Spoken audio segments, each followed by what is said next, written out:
Hello and greetings. I'm Dessa Goddard, Chairman of Asia Week New York.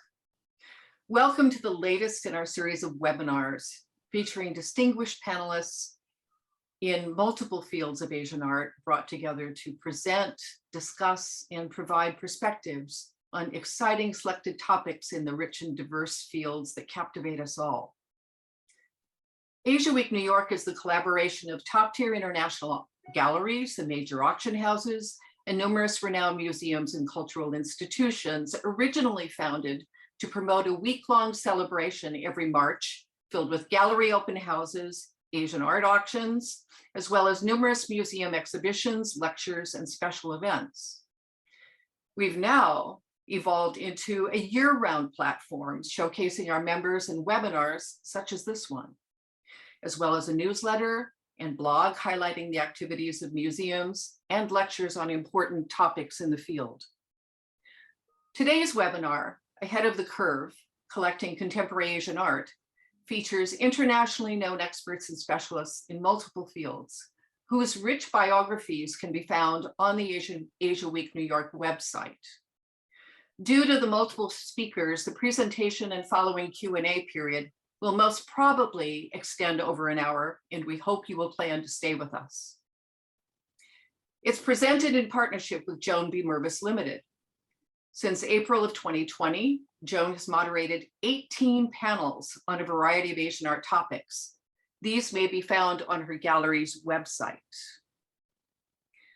Joan B Mirviss has been a renowned expert in Japanese art, specializing in prints, paintings, screens, and most especially contemporary ceramics for more than 40 years. She is the leading Western dealer in the field of modern and contemporary Japanese ceramics, and her New York gallery, Joan B Mirviss Limited, exclusively represents the top Japanese clay artists. She is the co-founder of Asia Week New York and served as its first chairperson. I will now turn you over to Joan to introduce the webinar and our fine speakers. Joan, over to you. Thank you, Dessa. It's a pleasure to be here. Welcome, everyone.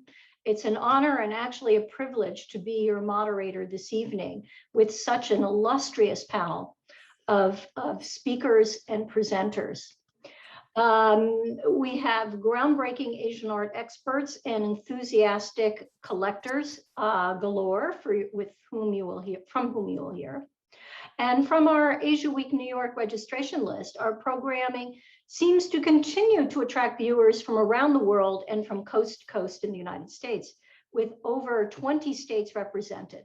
Our audience tonight includes over 30 museum professionals, 20 academicians, a vast array of collectors, dealers, and auction house experts, members of the press, and even a nice number of graduate students, which is always gratifying. Tonight, with close to 500 screens booked, we'll see how many actually attend.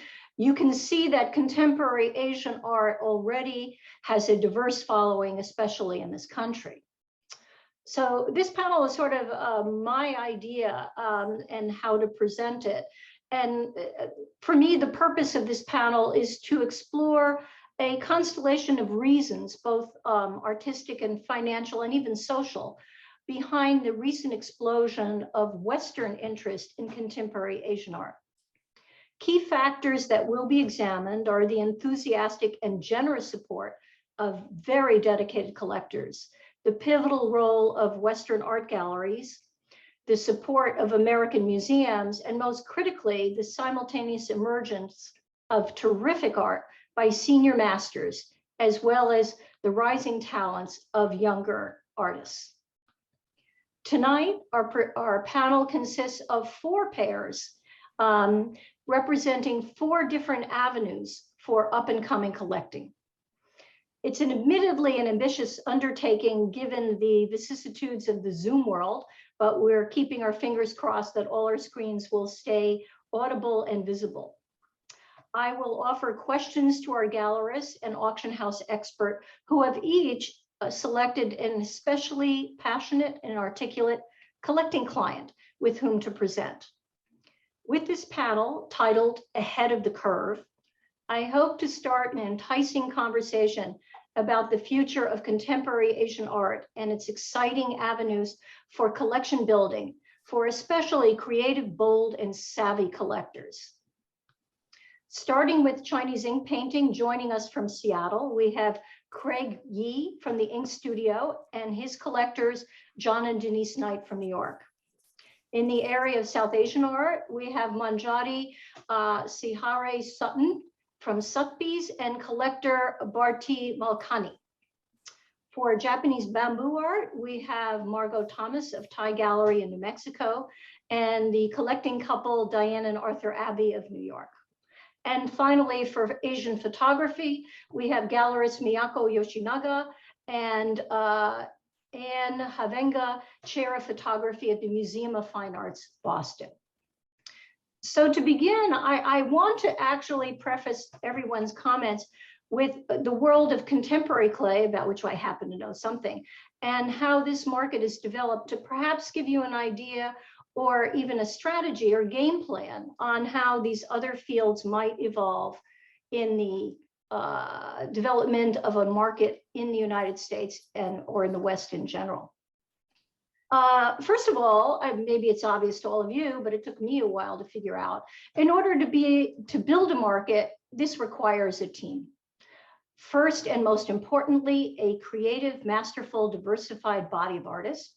Secondly, bold and far-sighted dealers to support and encourage those artists. Collectors, both private and institutional, to support them both with acquisitions. And then finally, museum curators and their staff to put the stamp of approval on the genre by hosting exhibitions and publications. In the case of contemporary Japanese clay art, and to me, it seems irresistible and obvious that a market would develop in America, but building an art market anywhere requires vision, passion, and taste on the part of all four constituencies. Since Japan opened its door to trade with the West in the mid-19th century, Western collectors and curators alike have had a love affair with Japanese clay. But it is in the last 2 decades that this love affair has significantly deepened and broadened. There has been an exponential rise in the level of American interest in Japanese ceramics, both functional and sculptural. These works have been embraced in America by passionate collectors, creative curators, and a curious, open-minded public. And indeed, this vibrant level of support has in turn, in fact, had a significant impact on the artistic development in Japan. So what you see in front of you is you have a home of truly my most acquisitive client, Jeffrey and Carol Horvitz, who somehow find a way to get their enormous collection of over 1,000 clay works of art in their home, and an exhibition that they sponsored and organized with the Cincinnati Museum of Art now over a decade ago, which actually brilliantly coordinated the works of the Barbizon School in France with contemporary clay art and brought new visitors to galleries that had previously been overlooked. Since 2000, there has been over 45 different exhibitions at American museums, many of which have traveled to multiple venues, bringing the total to nearly 80 exhibitions across this country. And not one of these museums was a ceramic museum. Even important encyclopedic museums have devoted prized locations and space focused on contemporary Japanese clay, attracting audiences of all ages. So here you see the balcony galleries at the Metropolitan Museum, and to the right you see a poster with the piece that you can see in the third bay from the left by Sakayama, which was acquired by the Met at a little after 2000, and was the featured piece for an exhibition on antique Japanese art as selected by the graphic design department at the Metropolitan Museum. So even 20 years ago, 2 decades ago, even the design department at the Met was focused on contemporary clay. For those in search of Japanese ceramics as collectors, curators, or simply visitors to Japan, either for business or pleasure, numerous exhibitions held in major cities at galleries or department stores have been attractive resources for collectors. Some have even ventured to make direct contact with the artists, But for the most part, it has been American dealers, both in the US and in Japan, who have brought this material to the attention of the American public.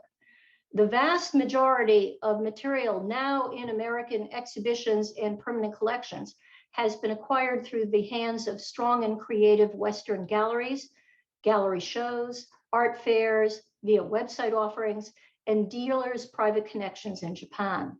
These dealers have resulted in being the arbiters of taste, choosing which artists and what works to promote, backing their choices, obviously with their own money.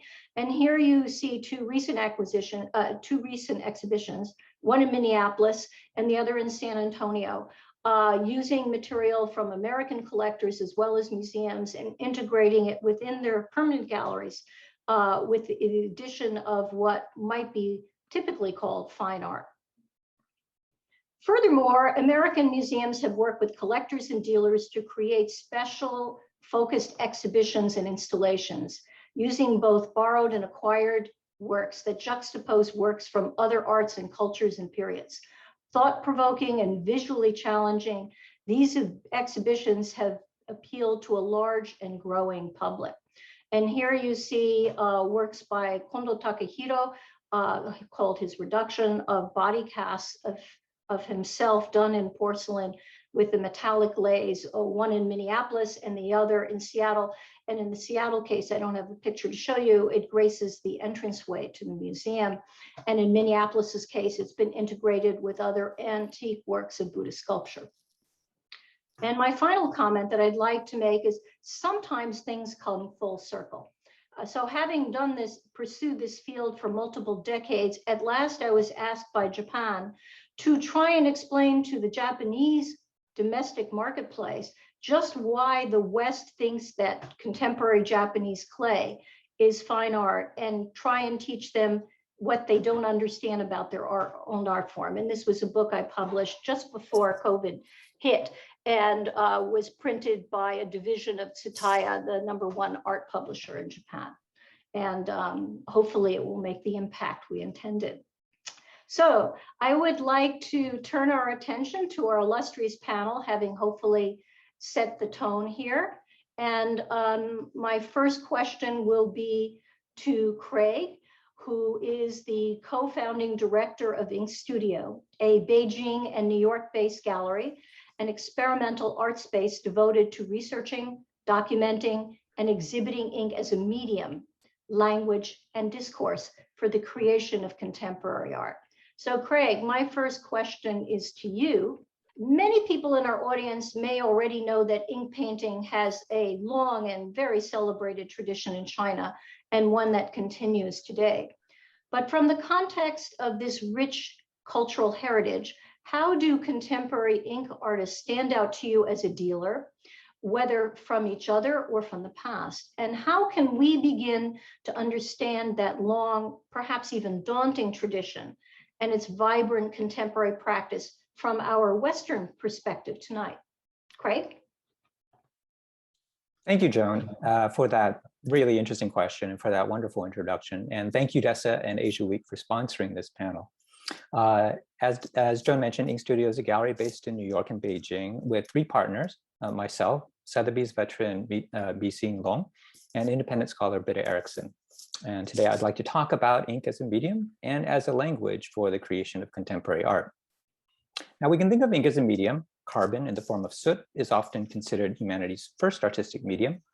Suspended in water, it becomes ink, and applied to absorbent paper or silk with a soft pliant brush, it becomes a complete art form.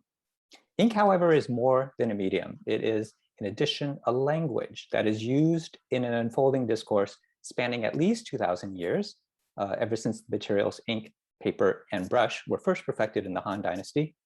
This language expresses a worldview, specifically the cultural, artistic, and philosophical world of what I will call pre-modern East Asia.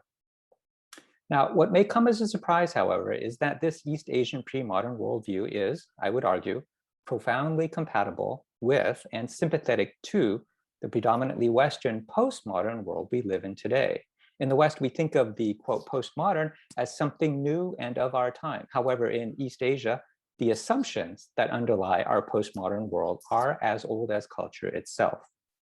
We can think of contemporary art as consisting of many dialogues. There's a Western postmodern discourse that we call global contemporary art. And then there are many non-Western historical art discourses, of which East Asian ink art is just one. Now, as a gallery focused on contemporary ink, we look for artists making major advancements in the East Asian ink discourse, as well as artists who bring this historic discourse into a fruitful dialogue with global contemporary art. Now, artists don't always do both. They may do one or the other, okay? But we're particularly interested in artists that actually do both at the same time. So as an example of the former, we could spend the rest of our time talking about the extraordinary landscape artist and painter of scholars' rocks, Liu Dan. Or we could explore the figurative works of the quietly observant and hilariously insightful figure painter and self-portraitist Li Jin. Today, however, I would like to speak to you about Peng Kanglong, a painter of flowers, another one of the historically important subjects of ink painting. You can think of flower painting as the same as landscape painting. That is the painting of the cosmos or of nature, only on the scale of another living being like yourself. In this case, a flower, a plant, or a garden rock.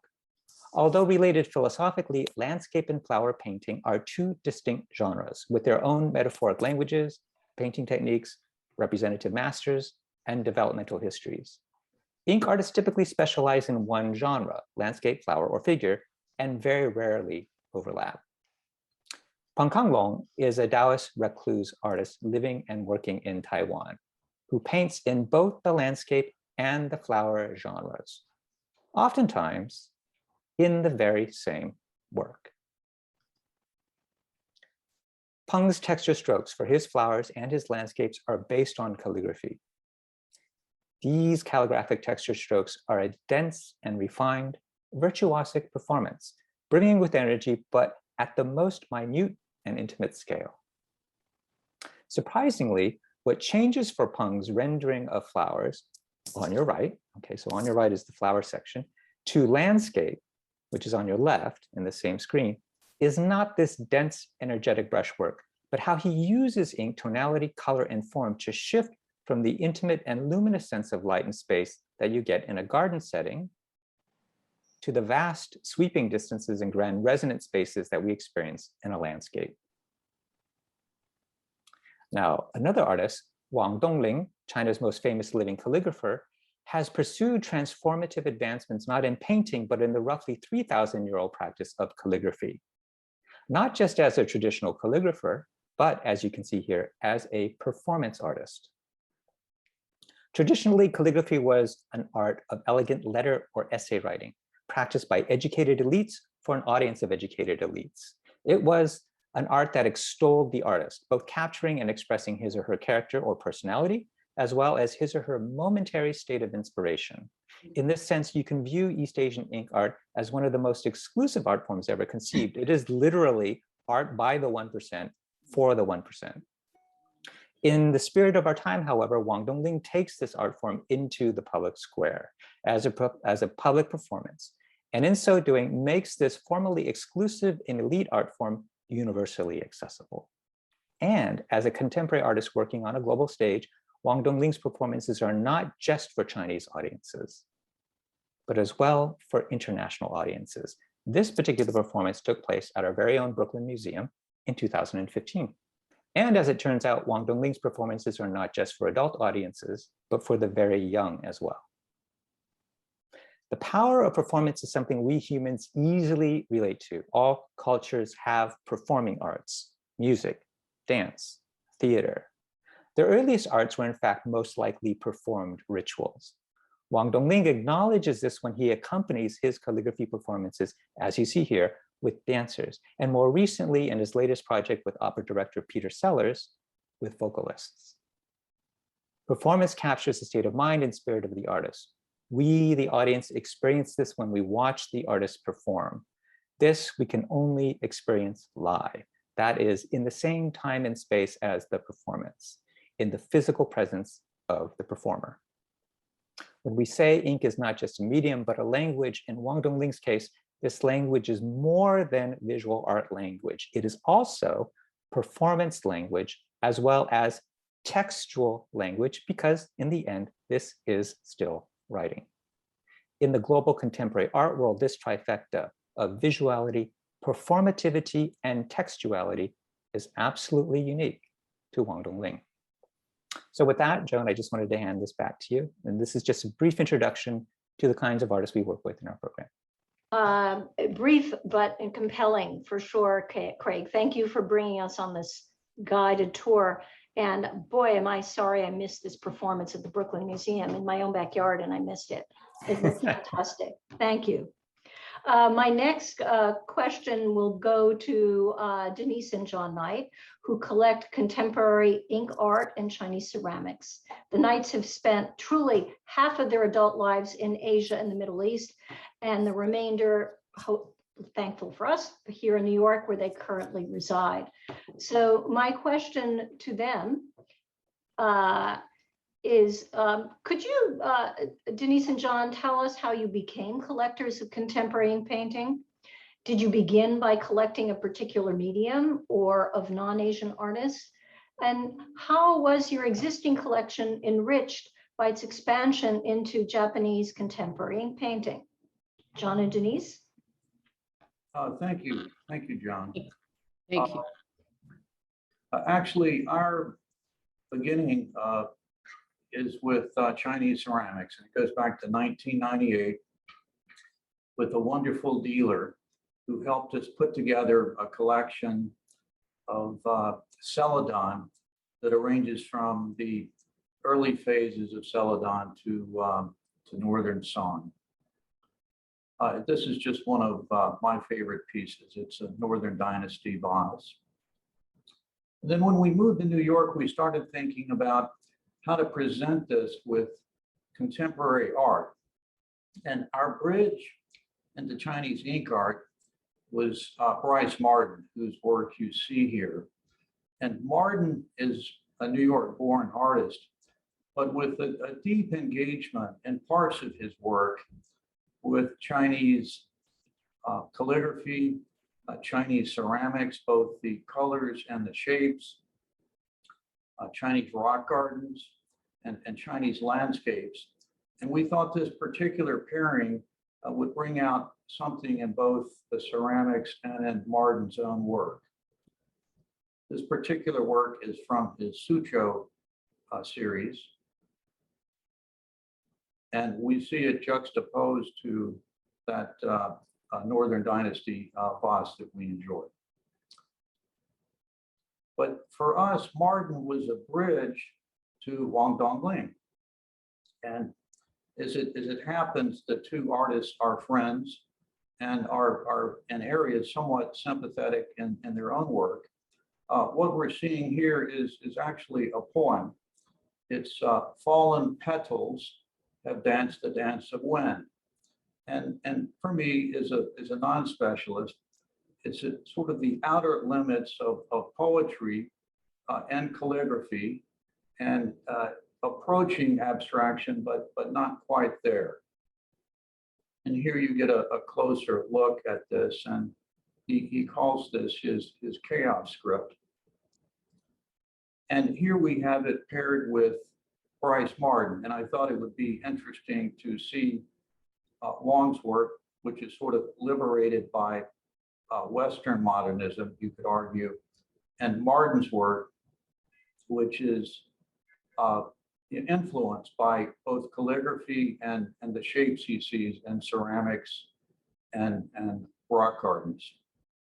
And Craig provided this photograph of the two artists at work, Wang at the left and Marden at the right. Their techniques are different, but their outcomes create an interesting conversation. And here you have the pairing of the chaos script, the Marden work we've seen, and the vase.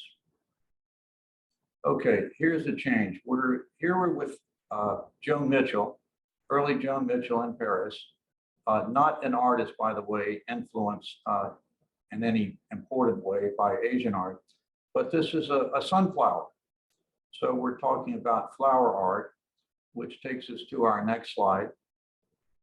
which is Hong Kong Loan, which Craig has talked to. And we just find Pong's works to be so cheerful and life enhancing that we very much enjoy them. And you see another example of his works in the next slide. Just three really life enhancing floral works. But in the next slide, you can see we actually enjoy pairing them with Joan Mitchell, who comes from a very different place. But when you put these two flowers together, you can see things in Mitchell that you may not have otherwise seen, and things in Pong that you may not have otherwise seen. But that takes us to another artist, the last one I'll talk about in our short time, Wang Jianda. And here we have both landscape as well as calligraphy, the calligraphy coming from Ming Dynasty rubbings. This is very much a winter scene, seasonal, lighting up the snow. Just as a viewer, when I look at this work, I think it's beautiful, but to me, I sense a certain stress in nature. And it's, I think, in part the stress of a cold winter day and what that does to a landscape.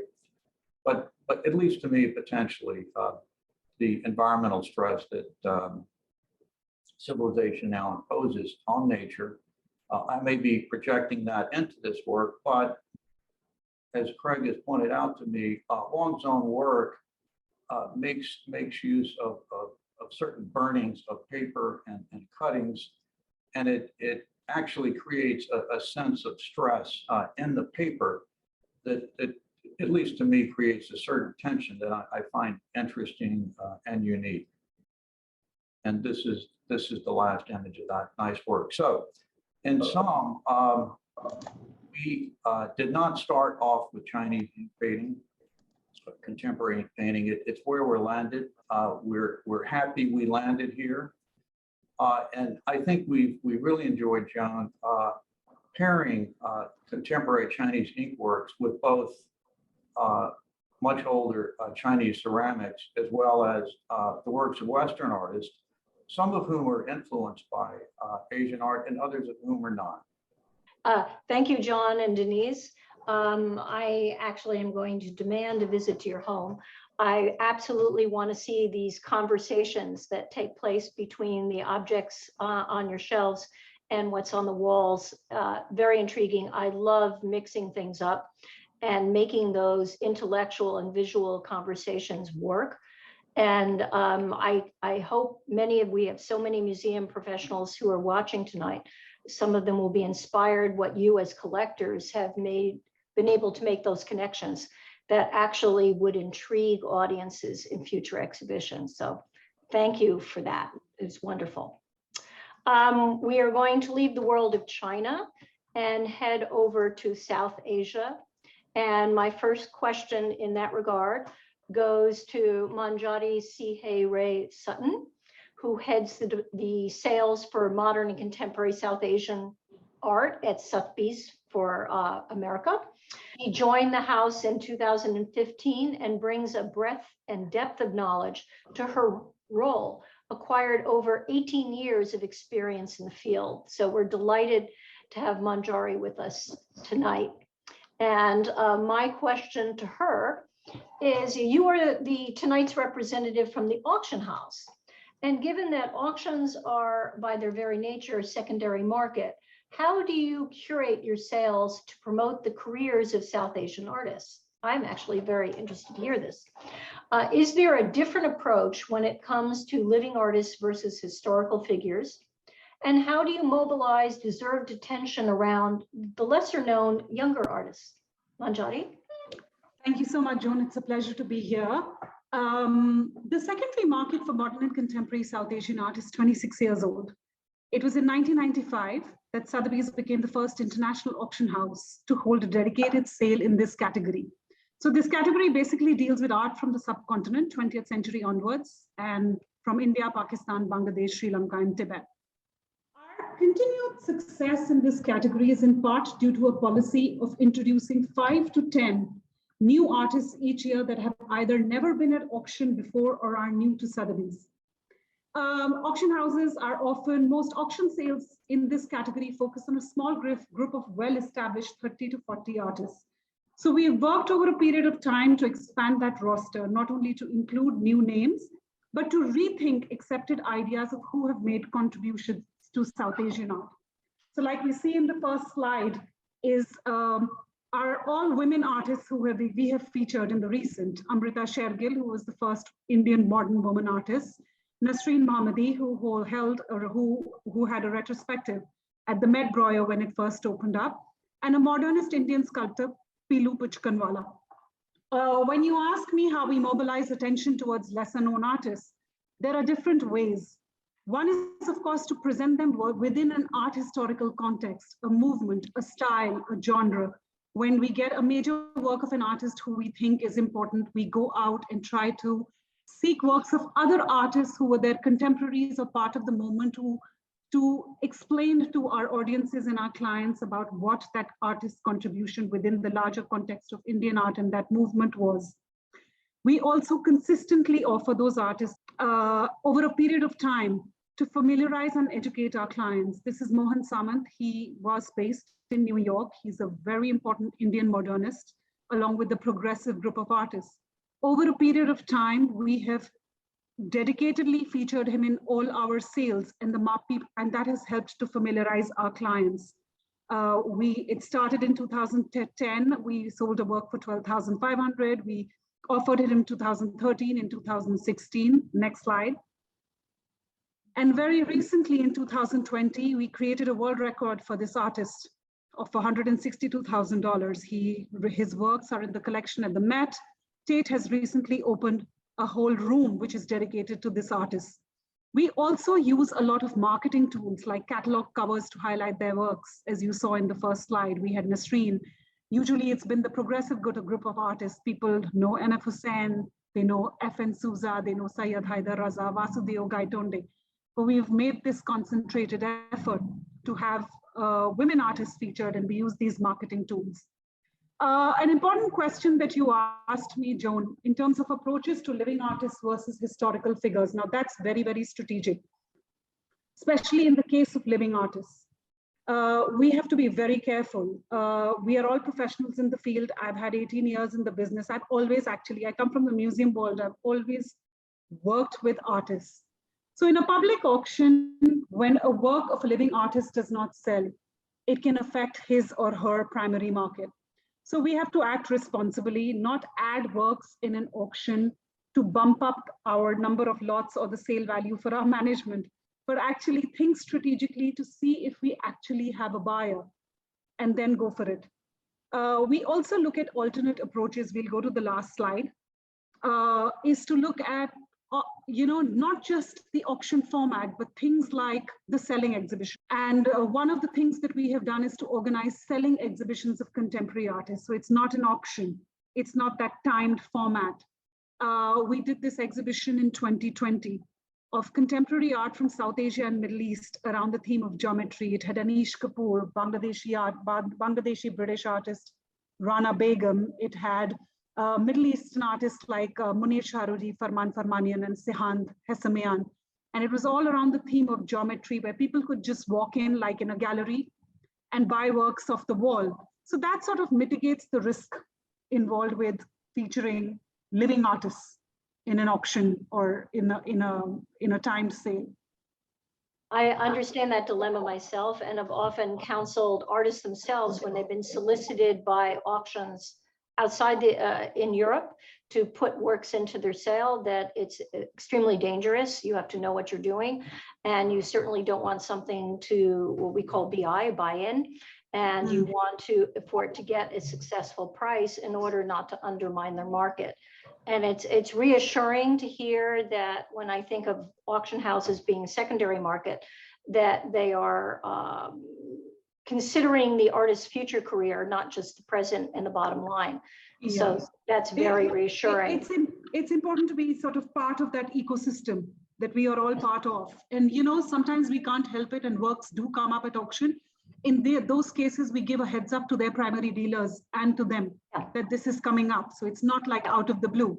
Yes, exactly. And we as dealers are responsible to help those items to sell, to make sure that the market is stable and not whimsical. Yeah. Thank you, Manjari. That's great. Absolutely. So I would like to turn to your selected panelist, who's Bharti Malkani. And as we've heard from the Knights, how an existing collection can organically grow and expand into different fields. But could you tell us from your position how you got started in this very up and coming field as a newcomer to the art world? And what was your first acquisition, and how did you decide to start building a collection in South Asian modern contemporary art? I'd be happy to. Thank you, Bharti. First off, thank you so much for having me. It's a pleasure to be here. So in answer to your question, I never really was a collector of anything other than collecting stamps when I was a little girl. So I just sort of began my art collecting journey kind of by luck. I think so much of life is being at the right place at the right time. And it was in the late 90s. And back then, there was only a single gallery in New York that specialized in South Asian art. A good friend of mine was working at that gallery, lucky for me. She's an eminent collector herself. She told me about a show that the gallery was having of works by Francis Newton Sousa, and she insisted that I come. I received an invitation in the mail with this lovely landscape you see in front of you. At that time, I had never heard of Sousa and wasn't familiar with his work at all, but I loved the image on the postcard. Now, I'm not sure if you all are familiar with works by Sousa, but really there are many that are very startling with the grotesque heads and arrows sticking out of them.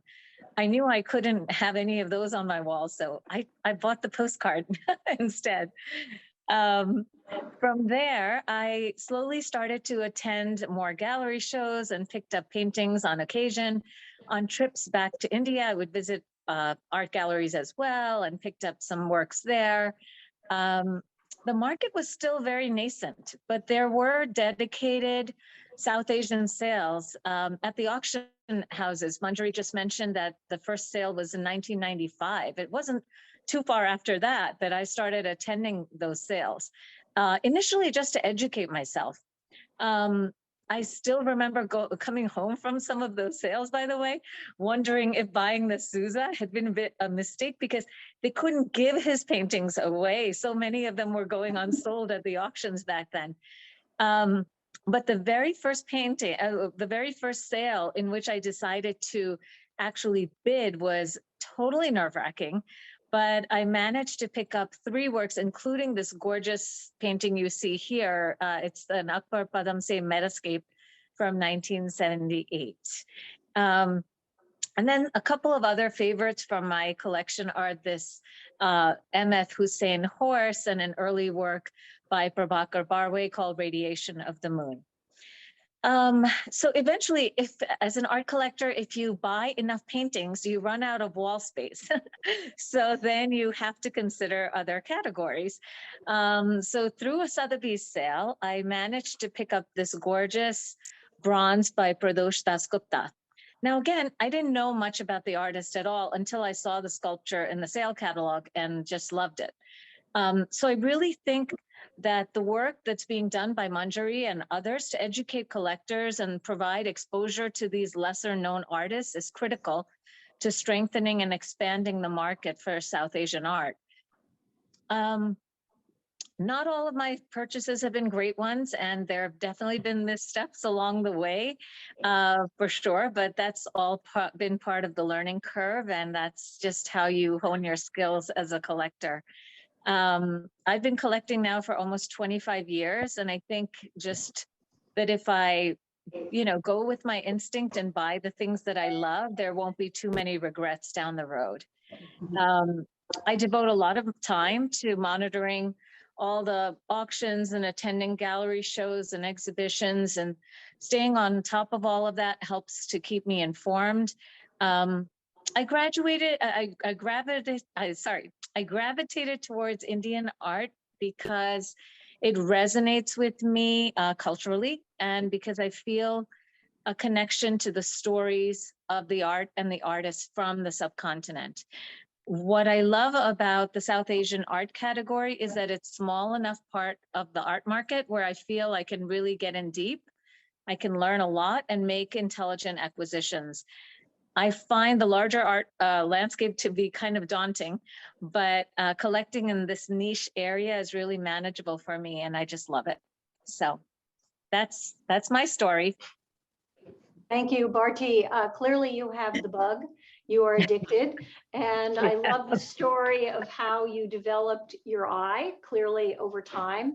And having been a dealer for 40-something years, I have found that many collectors will hold on to those early acquisitions because that set the tone for where they went, even if in today's terms, they'd see those early acquisitions as perhaps fakes or mistakes or whatever. They're learning experiences, and those lessons learned are a part of the road that we all take.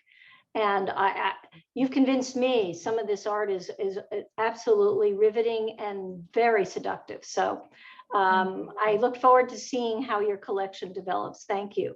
Thanks so much. Now I'd like to go to the country that I all am passionate about, which is Japan.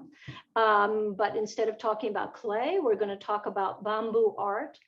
And so for our first speaker is Margot Tama, who in 2014 merged her American contemporary art gallery, 8 Modern, with Thai Gallery, the celebrated gallery promoting Japanese bamboo art, resulting in Thai Modern, which is based in Santa Fe, New Mexico. Thai Modern continues to advocate for Japanese bamboo art worldwide and has placed works in some of this country's most prestigious institutions. So Margot, my question to you, if I can now find it,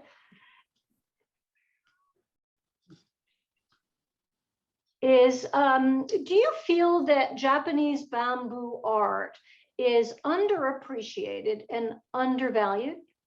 Has that perception changed in the last couple of years during the pandemic compared with previous levels of interest?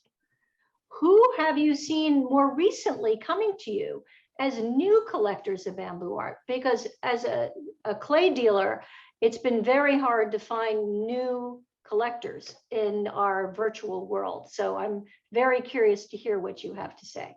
Margot? All right. I guess the short answer is yes, for the most part. I do feel like Japanese bamboo art is undervalued. It's not inexpensive. I know that sometimes people will walk into the gallery and be completely shocked that we could ask $20,000 for a basket. But bamboo art is still an art form where, as an artist, you can be among the best in the world at what you do and still barely be making a living. So by that metric, I think it is definitely way undervalued. Despite that, I'm not sure I would say it is underappreciated, at least not in the US.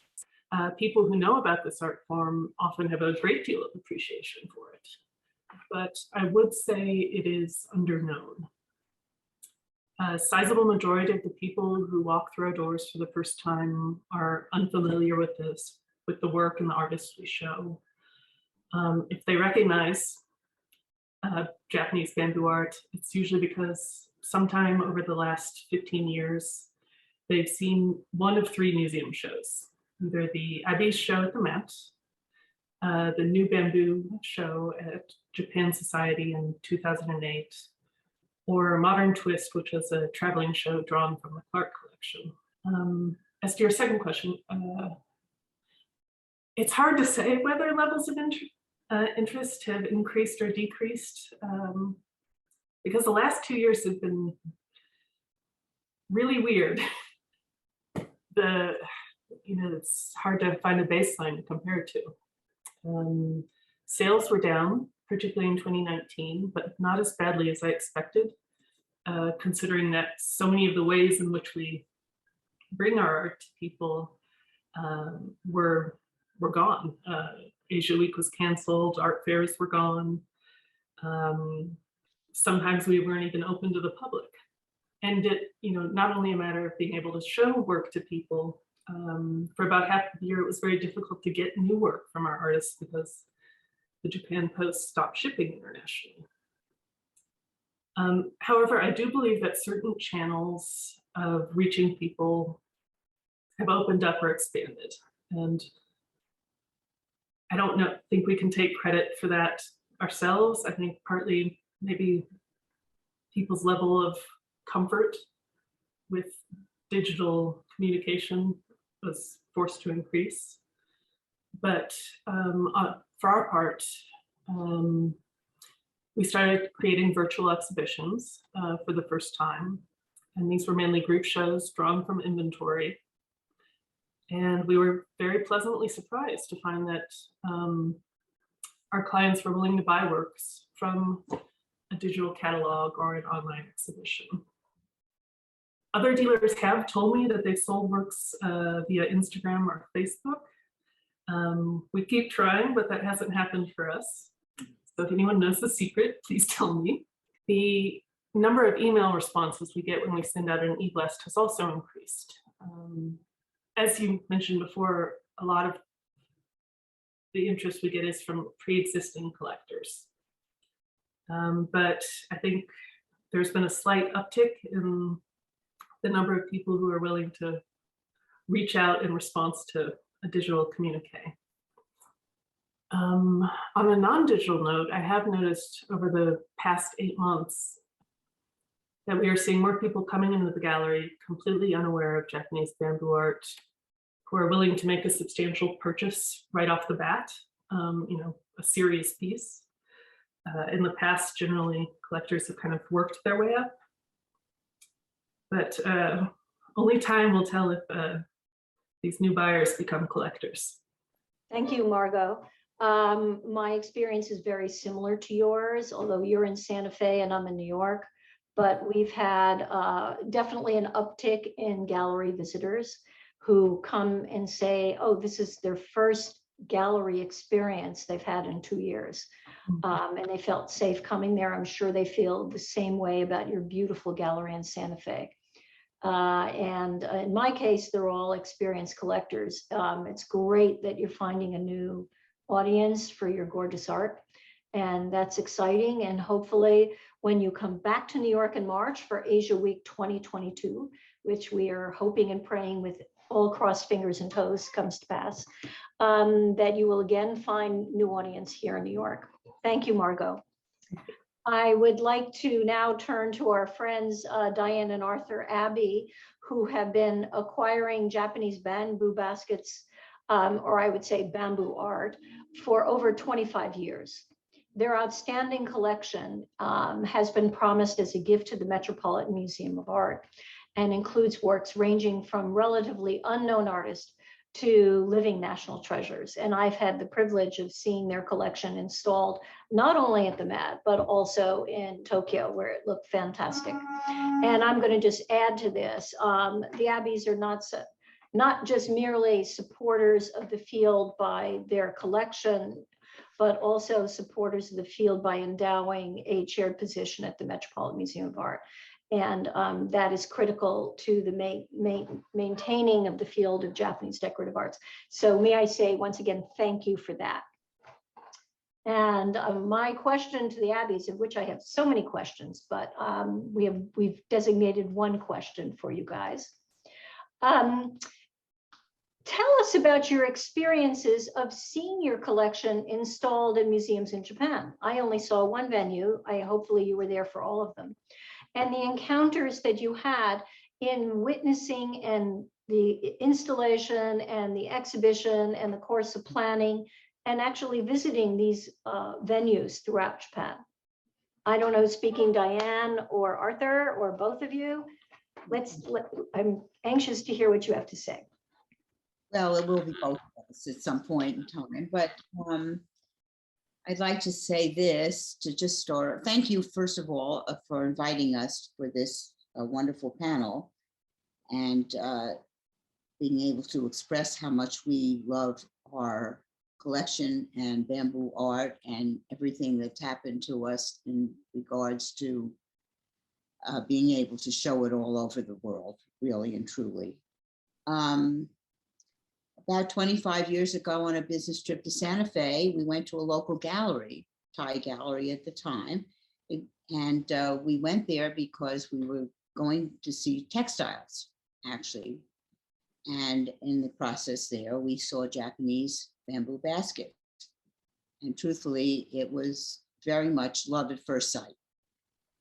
And at that time, we really loved them, and we developed a wonderful relationship with the gallery owner. At that time was Rob Coughlin and Mary Hunt Kallenberg, and we went on trips. We started to go on trips to buy baskets, and with other people, of which we formed a small little group, and we started and we put together and managed to put together a fabulous, a wonderful collection of museum quality pieces. At another point in time, many years later, John Carpenter became the curator, the head curator of Japanese art, and he came over to our apartment because he had heard about our collection, and he looked around and he turned around and he said, we have to have an exhibition at the Metropolitan Museum of Art. And Arthur and I were astounded at this suggestion, really and truly. And it really and truly, for us, opened up a wonderful, extraordinary part of our lives. Working with the Met was extraordinary, having Monica Vincent put together this extraordinary and wonderful exhibition. And it was exhibited in the Japanese wing from 2017 to 2018 for about 8 months. Roberta Smith said in the New York Times Review, bamboo's presence in Japanese art is lavishly paid tribute by the Metropolitan Museum of Art's Japanese Bamboo Art, the Abbey Collection. The Met exhibition was gorgeously curated by Monica Vincent. And so Monica exhibited, as many of the other collectors talked about and gallery people, she exhibited the bamboo art with many other pieces from the museum, and that was extraordinary. And so this also brought together, the Met was really startling and brought together many, many of the Japanese artists of different venues. And this is also what was very exciting. This one exhibit that we see here is the entrance of the exhibit of our exhibition that was done by Tanabe Chukunsai, the fourth, who came and did this wonderful entrance. I'll let Arthur continue to talk about how our wonderful exhibit then traveled to different places. This is the Met exhibition. This was the big poster that was in the foyer of the lobby when you first came in. And these are, the first panel is people looking at the older pieces, and the second panel is one viewing of more modern pieces. So Joan, you asked about how it feels to have your pieces at the Met. Well, we live across the street from the Met, and the show was on for 8.5 months, and there were over 400,000 people from all over the world who came. The show was on when the UN opened in that year in September, and the Prime Minister's wife brought a delegation over from the UN to look at our collection. And to have a full page review in the New York Times with your name and pictures and so on, and to be able to walk across the street almost every day and to walk into the gallery and sit there and watch the people going ooh and ah about your stuff and so on. It's sort of an out-of-body experience. It is so unusual and so special that we still get goosebumps when we talk about it. And to make matters even better, it was decided that the show was good enough to go to Japan and to be exhibited in leading museums there.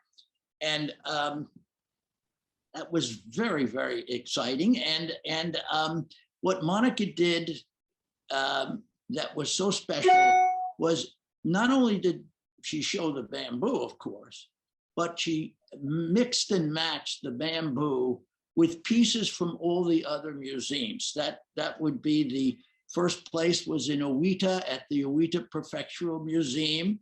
And they had contemporary paintings done by younger artists. And she decided that that would be the backdrop for that exhibition, those paintings. And then from there, it went to Tokyo, to the Tokyo National Museum, Contemporary Museum. And I mean, we went to the museum across the street from the palace, as you know, and there things were put with pieces from that were in the collection of the National Museum. That was glass, ceramic, metal, textiles, and it was just a great show and a big poster when you walk in that said the Abbey collection. I mean, we felt like we had really hit the jackpot, and it was just so unexpected. We collected the bamboo from our heart. We were not trying to put a collection together and then say, well, let's see if we can get a museum to show it or something. It transpired over many years, and we had many trips to Japan, and we kept buying things. And at one point, we had over 300 pieces. The one thing I would like to correct you about is the pieces are no longer a promise gift to the museum. The pieces have been gifted to the museum, and when they return from Japan, they return to the museum where they are hopefully perpetually going to be part of the collection. And some of them have been shown in other Japanese collections. We went from Owita to Tokyo, and then we went to the Ceramic Museum in Osaka. That was the third venue. The collection went to the Yeah, Osaka. when I said we, our collection went there, of course. And unfortunately, in the third month of the exhibition, we ran into the situation with COVID, and the museum closed. And it took a number of months. We had to put the collection in storage because it was too difficult to move it with what was going on in the world. And eventually, it came back to New York, and it's now at the museum. And Diane will tell you, it was a great situation for Japanese artists. The idea that you were going to be, your piece was going, living artist, and there were many in our collection. It's not antiquities, it's contemporary bamboo. And so they came to New York. For many of them, it was their first trip. And they brought the members of their family, and they would stand in the lobby of the museum, and there was a big sign, that what was going on at the museum at that time, including the bamboo show, and they would take pictures, and it was a really exciting moment for a lot of people. So, Diane, you can. I would just like to say, I think, aside from the joy and the experience of working with the Met and with Monica and John Carpenter and the whole Mike Hearn and the whole Asia department, all of the Met, really and truly, everybody has been an extraordinary experience. And at this point in time, we feel like family to each other. And I think the most heartwarming and exciting part of it all was that here we had collected these pieces just from our heart. It really was from our heart and what we loved. And then all these people who had produced the art, who had made the art, came here and was able to see it. Even now I talk about it and I get goosebumps. It extraordinary and still is in our hearts and minds, really and truly. You know, for an artist to show pieces in a museum is one thing, and there are many museums, but for a Japanese artist who've been working with bamboo all their life to come to New York and see pieces on display at the Met, well, it brought tears and joy, and it was just a very emotional experience. So all we can say is that it's changed our lives, and it turned out to be just from every standpoint, from the people involved to the museum and all that went with it. And even to this day, we bump into people. We were in Budapest, and somebody came over to us and said, "I saw your show at the Met," and I mean, my God, it's terrific. So I think we said it all. Well, you guys, I understand completely where you're coming from, because there's, for me as a dealer, I've always considered myself a virtual marriage broker of putting the artwork in the best home with the best artist, and making that symbiotic relationship work. And what better home could there be than the Metropolitan Museum of Art? And I've seen clay artists brought to tears to see his or her work so beautifully displayed at the Metropolitan Museum of Art. So I understand completely. And I'm hopeful that many of our viewers tonight and our participants and our dealers will take this gorgeous story to heart and facilitate similar narratives for their respective fields. Thank you. That was wonderful.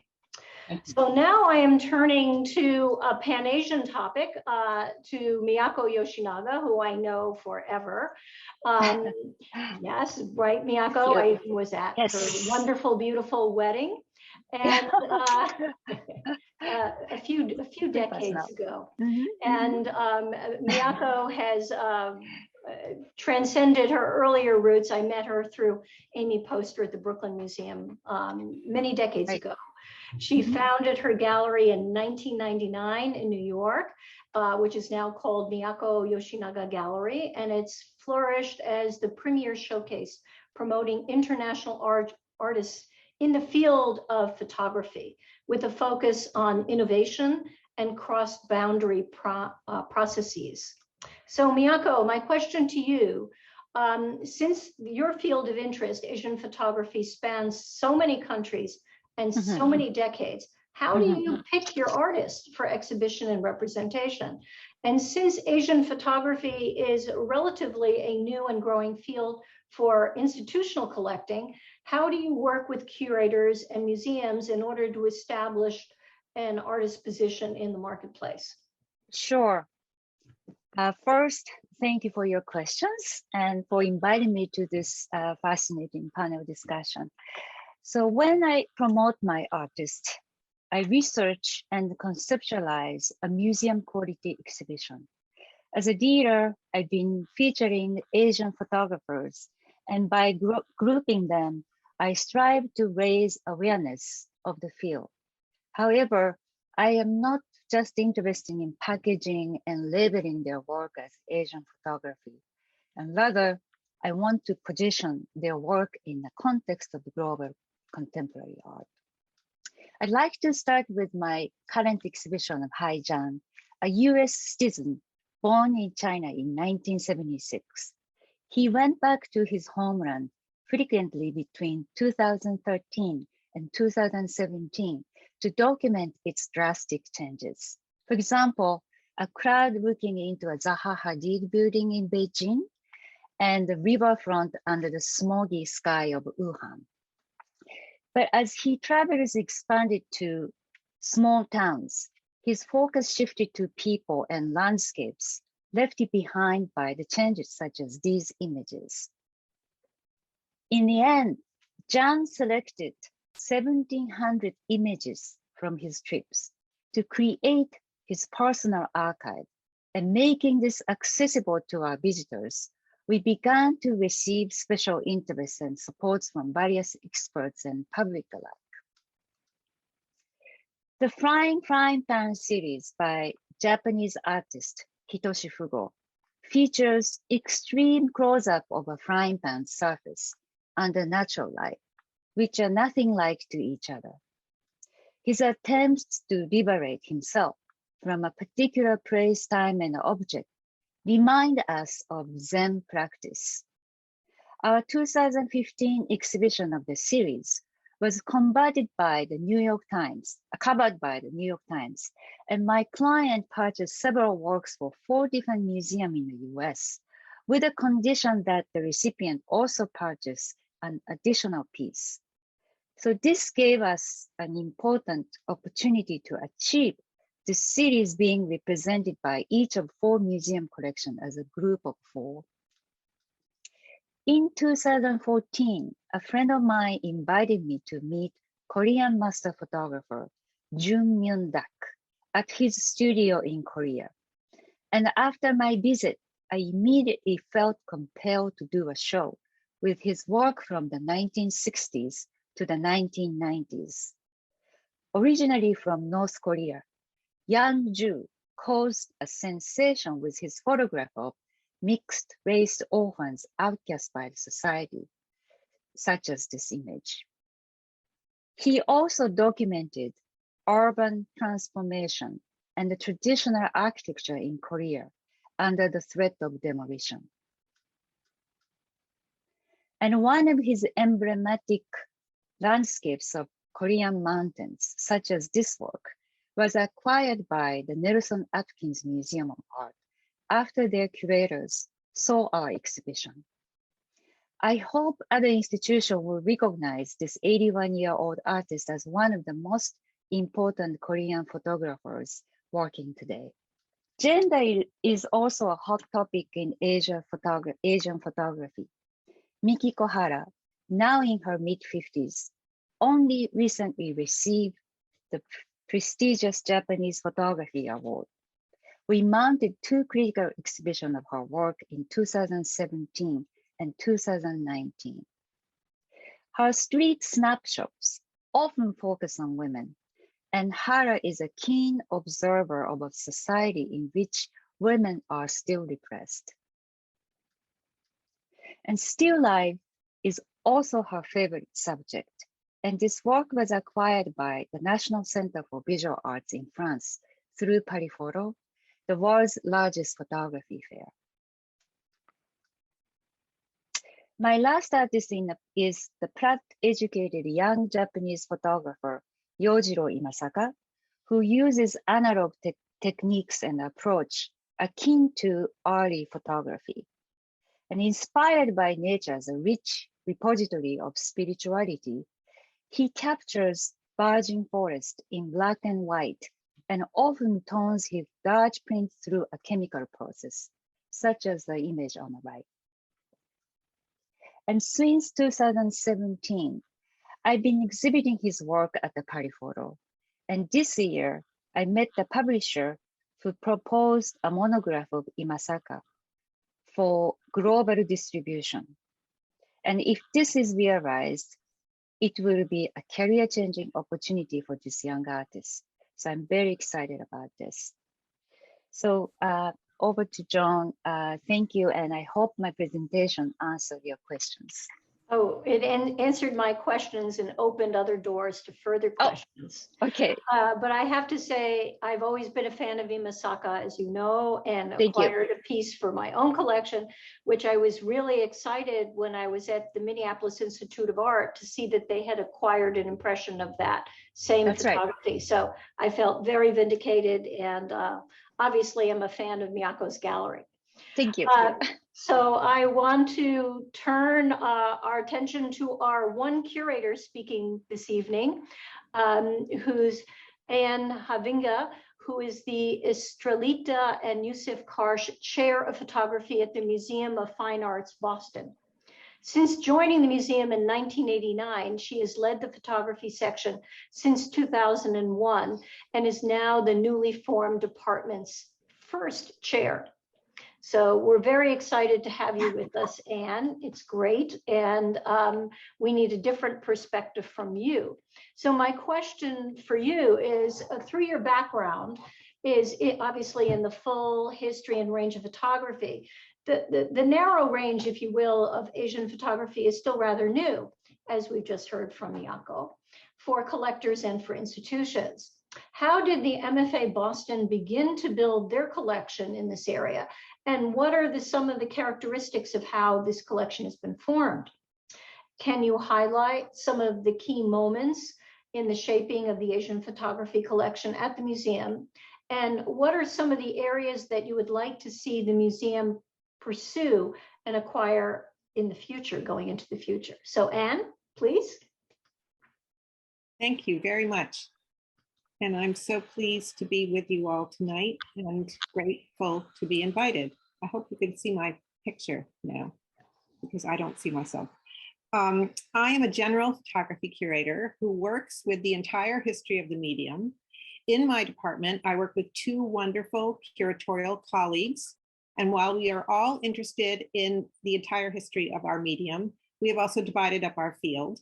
And one of the areas that I cover is Asian photography. A main way that I have built up our Asian photography collections, it has been through strategic partnerships with other curators in my museum.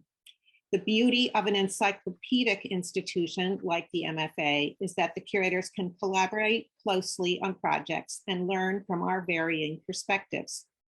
One of the first exciting exhibitions that I was involved with was with Anne Nishimura Morse, our William and Helen Pounds Senior Curator of Japanese Art, and our then Curator of Contemporary Art, who was Cheryl Brutfin.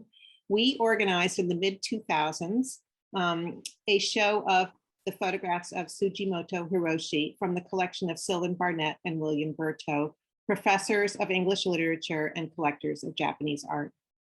This exhibition and the long, close friendship that Anne Nishimura Morse in particular had with these collectors led to a major gift of their holdings, including 17 photographs by Sugimoto, which came in 2015. Thanks to Sylvan Barnett and William Berto, we have several photographs from Sugimoto's theater and seascape series, as you see here. And as I am sure you all know, in his long exposure photographs, he combines traditional Japanese themes of time and repose with Western ideas of minimalism and conceptual art. Next slide, please. One of the next projects that I worked on was one undertaken again with Anne Nishimura Morse on the photographic response to 3/11, the earthquake, tsunami, and nuclear disaster that took place in Japan on March 11th, 2011. The title of our exhibition was In the Wake, and it was held at our institution in 2015. We found that a number of photographers felt compelled to record not only the physical effects of this event, but also to interpret the overarching significance of the tragedy through their art. Here you can see works by, on the left, Shiga Lieko, whose hauntingly expressive images, very large photographs, this one in particular, underscore what was lost in this earthquake and tsunami were not only the physical structures, but also the web of societal relationships of a particular place. Hatakeyama Naoya, whose work is at the top right, whose hometown of Rikuzen Takata was devastated and who lost his mother and his ancestral home in the tsunami, documented the ravaged landscape as well as the cleanup and the slow reconstruction, including, seen here, the removal of a small mountain so that its soil could be used to raise the level of the land by the shore. And Arai Takashi, whose small daguerreotype you see at the lower right, was made at precisely the time of the earthquake. It is an image of his hand holding a petri dish containing radioactive ash from the 1954 Bikini Atoll nuclear tests. His hand was shaking from the vibration of the quake, and so the image appears blurred. It is a photograph that was intended to be about the memory of one event, but became a memorial to two events. Next slide, please. In 2018, working with one of my photo curator colleagues, Kristen Gresh, we were able to acquire the private collection of Howard Greenberg, the New York City photography dealer, thanks to a major gift from the Philip Leonian and Edith Rosenbaum Leonian Charitable Trust. Included in the 447 works in this acquisition were a small number of extraordinary Japanese photographs, including this wonderful image by Ueda Shoji at the left, whose work combines surrealist elements with realistic depiction, and on the right, a powerfully large print of one of Hosoi Eiko's most celebrated portrayals of Yukio Mishima, the legendary, brilliant, and controversial Japanese writer, an image that was used for Hokoi's strikingly original photo book, Barake. Next slide, please. Through the years, we have also been making individual acquisitions, of course. Some time ago, we purchased this photograph on the right of Moriyama Daido's close-up of woman's tights, which shows his radical approach to the medium and his emphasis on the grittiness of modern life. And on the left, we acquired this image by Tomatsu Shomei of two American sailors last spring, an image that underscores the American presence in post-war Japan, as well as conveying the sailors' alienation. Next slide, please. We also have acquired this Ishiuchi Miyako from her apartment series from the 1970s. The MFA Boston has an endowment to bring contemporary Japanese art lecturers to the museum, and Ishiuchi was one of those speakers. With its world-class collection of Japanese art and its prominent collection of photography, the MFA is in a unique position to tell the story of Japanese photography. And so we have made more progress in collecting the photography of this country than in that of other countries of Asia. Next slide, please. Turning to what photographs that we have acquired by artists working in other nations in Asia, we have this photograph by Fan Ho, the Shanghai-born photographer who moved to Hong Kong at an early age and is known for his poetic images of that city from the 1950s and 60s. The oblique camera perspective in this image bears the influence of Bauhaus photographers such as Laszlo Moholy-Nagy, for example. We also have several photographs by the contemporary Korean photographer Bon Chung-koo, of which I can't show you any images, unfortunately, because they have not yet been digitized. Next slide, please. We also have work by the British, Mexican, American artists Si Chung Nicholas Leong, who is of Malaysian background and who explores the social forces, historical aspects, and political pressures that shape cities around the world. His very large scale, Old Fengdu #1 Chongqing municipality explores the complexity of progress in the city of Old Fengdu, which was demolished and flooded for the building of the Three Gorges Dam, the largest dam in the world. This photograph was steered to us by the artist as a gift a few years ago. And my last slide, please.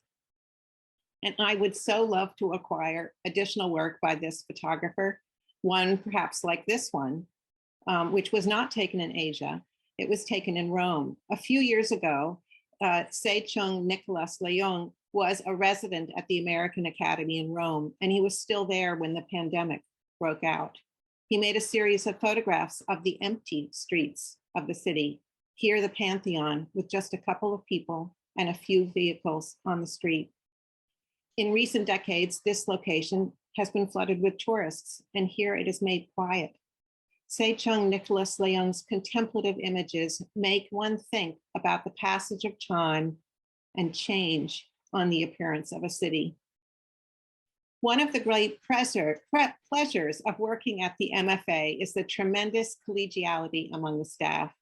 And I'm hoping to build strength in our photography collection, not only through working with Anne Nishimura-Morks in Japanese art, but also with Christina Yu and Nancy Berliner in Chinese art, and with Laura Weinstein, who works with our South Asian art collection and Islamic material. Thank you very, very much. Thank you, Anne. And in fact, I was one of the lucky ones to see the exhibition of the tsunami organized by yourself and the other Anne. and was very moved by that installation. I hope many of our audience was so lucky to see that, and that I think is a great bellwether for future collaborations, as you've indicated, with other Asian departments within that amazing institution, the MFA Boston. Thank you, Anne.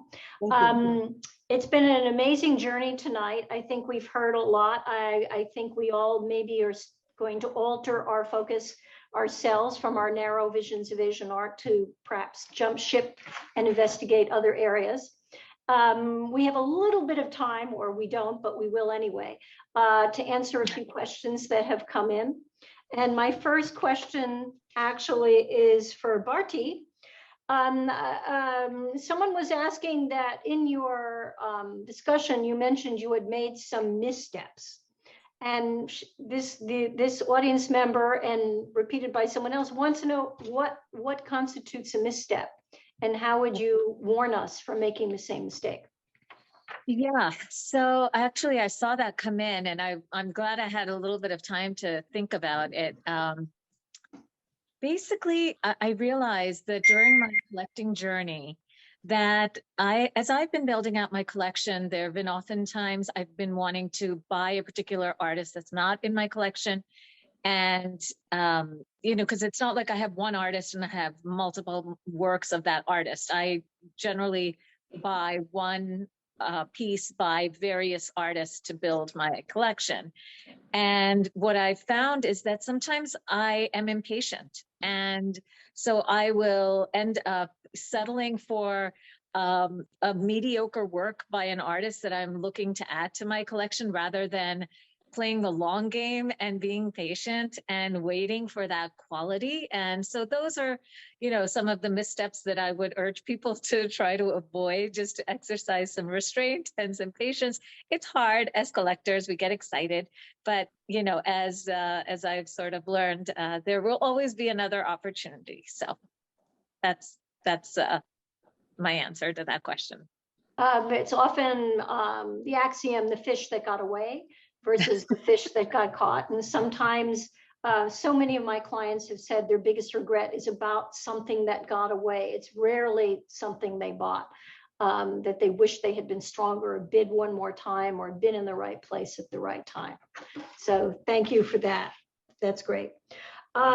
Maybe for the Abbeys, since your collection, which is no longer your collection, is now the Met's and Monica's collection, and you have so many, shall we say, children, do you have a particular favorite that, or one piece that you wish you still had in your beautiful apartment on Fifth Avenue? Honestly, I honestly think that I could say that I have not one regret in terms of anything, any piece of bamboo art or any piece of art that we've bought. I love every single piece of them. I don't have real favorites. I just think they're all beautiful, and I love the idea that we live with them. The ones that we have, I was happy to give the Met so other people could enjoy them as much as we do. And I really can say that I don't have a particular favorite. Arthur? There are two pieces on the screen now, the bowler hat, and that was done when Japan was opening up to the West, and bowler hat was a Western thing, and so it was Shokensai did that bowler hat. That's a really whimsical kind of thing. The one in the left corner is one of the great pieces in our collection. It's one piece of bamboo. All of that is just one piece. And it was, it won, I think this is right, the first prize ever in the Niton competitions, as competitions in fine art in Japan, the first prize by a bamboo piece and a bamboo artist. And it's very historical. It is a great piece. So the answer is it's like asking somebody who's your favorite child. They're all the same, and we love them all.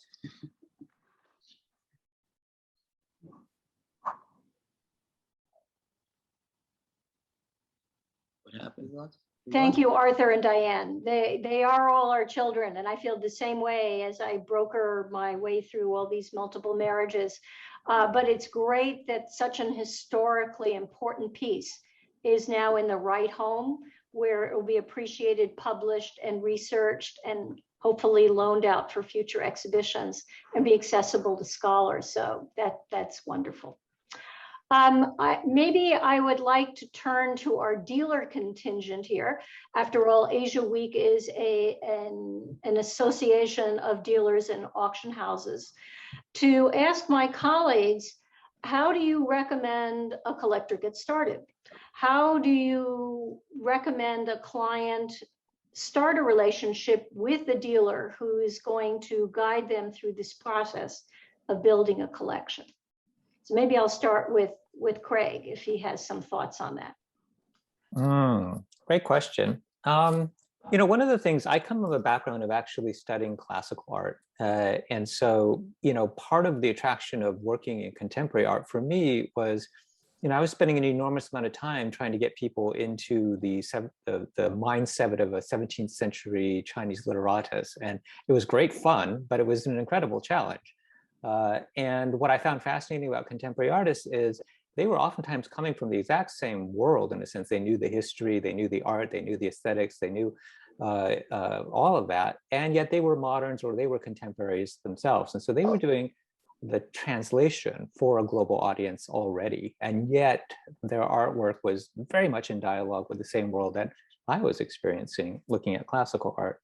So my encouragement actually is, if possible, to sit down and actually meet an artist. It's one of the great privileges of collecting contemporary artists. You get to meet, you can meet. These artists are living in our time today. So is there an opportunity to actually meet an artist or to establish some kind of dialogue with an artist? Even if that means maybe just collecting locally at first. So is there an artist in your city, in your area, where you have a chance to actually meet and dialogue with that artist? And what I find is that actually being able to get into the psychology of creativity that an artist is engaged in, and having that, you know, close at hand through a personal engagement, then allows a collector to gain deep insight into artworks and to the processes of other artists, whether they've met them or not. That insight of knowing a creator and the work that they created then ends up being an incredibly important intellectual and experiential scaffolding for understanding the practices of other artists. I understand that. And I have brought collectors to Japan. Sometimes the artists I have found to be very erudite and articulate as to their oeuvre, and others who can't put a sentence together to explain what their motivation is, and they just expect the audience to get it. So I have found sometimes that works, and sometimes it's up to the audience themselves to put the pieces of the puzzle together. Let's hope. And then, of course, there's the language issues that make these things all very complicated. Perhaps, Margot, would you like to add something along that line from your experience with bamboo artists? Certainly. I think, you know, it's important to remember there's not just one type of collector. I mean, people collect in countless different ways and are motivated by different things. And I guess I think it's good for a collector to understand what they get out of collecting. But general advice that probably applies to everyone: see as much art as you can, just to train your eye. I agree with that completely. And in fact, before you make your purchase, just look, go around and look and try and gain as much access, either from institutional collections or auction houses. So I'd like to ask Manjari, from her perspective as an auction house expert and an auctioneer, how would you, from an auction house perspective, encourage people to start collecting? I would go back to what we what you spoke about, just look at a lot of art and see to get a sense of what you like, what you don't like. I also encourage them to go across the board to galleries, to online portals to get a sense, specifically in auction when we have a work of one particular artist. I also share a lot of comparables with them for them to get a sense of the market. I send them books. I send them scholarly articles for them to get a sense of where this artist stands, especially if it's not a living artist. So I think the key is to just look, inform, look with your eyes, keep your ears open. That is the primary aspect of things, of just getting started and getting an understanding of what you like and what you don't like, and how it fits within your own collection, or how it doesn't, everybody doesn't buy to build a collection, how it resonates with you as a person. It's absolutely true. And the other question, as an institutional buyer versus who has a agenda and an educational perspective of what fits within a collection, Yes. versus a collector who's going to live with it. How Yeah. happy are you going to be and have this in your home and look at it every day? Is Yeah. this something that gives you joy and pleasure? Is this something that stimulates you intellectually? Something that gives you some emotional response, be it painful or otherwise? And is that something you want to be part of your daily life? It's really important. Yeah. Thank Always you. buy what you love. Absolutely. I mean, as an auction house expert who deals with secondary art, when people tell me make us buy something that is going to be 3 times the value, my first response is always, if you don't appreciate it, it's not going to appreciate. So you want to be willing to live with it. I like that. I'm going to quote you on that. That's perfect. Miyako, do you have anything to add to this discussion before I ask one more question to close tonight off? But yes, I was thinking like maybe this is a little bit of photography specific way to think about how to promote contemporary Asian photography, because photography is often two-dimensional and it's a print. And sometimes people start collecting just the books. There is a very, very big market of photography books, and it was amazingly expensive photography, rare photography books, such as Anne mentioned, Eiko Hosoe's very famous Ordeal by Rose. This is a fantastic big photo books. It's really like objects itself. So in a way that the photography books are a good way to invite people to look at the field. And also it's a very easy, accessible way to look at the contemporary photography artists. Also encouraging people going to the museum shows, other gallery shows. I think there's a many ways that people can self-educate about contemporary Asian photography if you start looking for the opportunities. Thank you, Miyako. Absolutely. I'm going to make the last question be for the Knights. Amongst all of us here, you are collecting in a multiplicity of fields, being ancient China and different media. And you mentioned that you worked with a dealer who helped build your ancient Chinese ceramic collection. I'm asking how you have determined who were going to be your artistic advisors and gallerists or art historians who were going to guide you in your collection process, and how did you make that determination of whose judgment you felt was the right taste, aesthetic, and historical perspective for your collecting? Okay, I'll take a crack at that, and if she should come in. I think the first thing in difficult areas, you want someone who's patient, and Craig and Musin have been patient with us. Susan Chen was patient.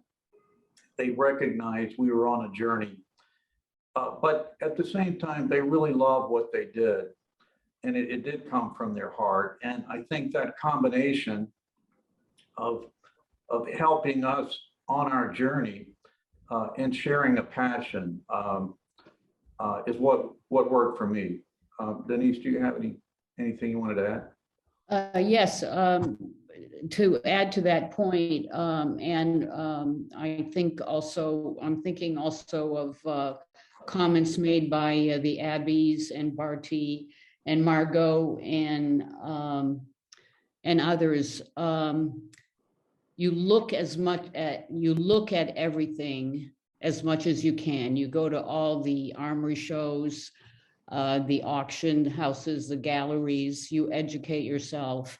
And at the end of the day, and then as a result, you talk to people, you talk to dealers, and you establish a relationship. And it's that connection with others and with the dealers and other professionals in the field. We've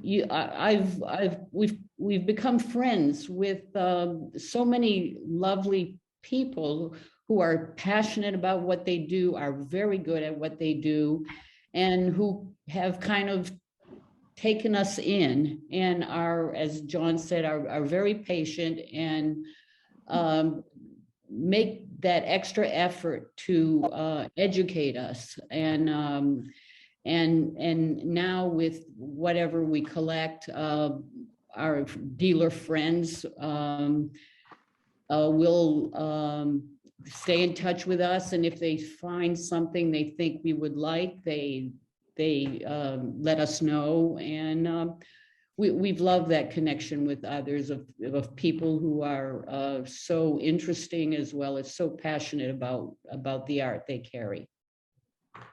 Well, I think that's a beautiful way to end this discussion, that we're all a family of art lovers who care passionately about Asian art, and that we all love sharing our art with other people, be they friends, family, academicians, or the public in general with institutions. So thank you, one and all of you amazing speakers and great proponents for our field. Thank you very much for being here. It's been a lot of fun, and this recording, of course, will be available on the Asia Week website in a few days if you want to see it again. I am going to now turn the floor over to the chair of Asia Week, Dessa Goddard. Dessa? Thank you. Thank you, Joan. On behalf of Asia Week New York, I want to thank all the panelists for their wonderful and inspiring presentations. And also, most importantly, to all of you participants for joining us and for your support of the Asia Week community at large and Asian collecting as a whole. Please visit our website to learn more about our exhibitions and events at our member galleries, auction houses, and museums. And if you haven't already, please sign up for our newsletter for updates on our next webinar and event. On behalf of all of us on the Asia Week Planning Committee, we look forward to seeing you soon and often. Thank you all very much. Thank you. Thank you. Thank you.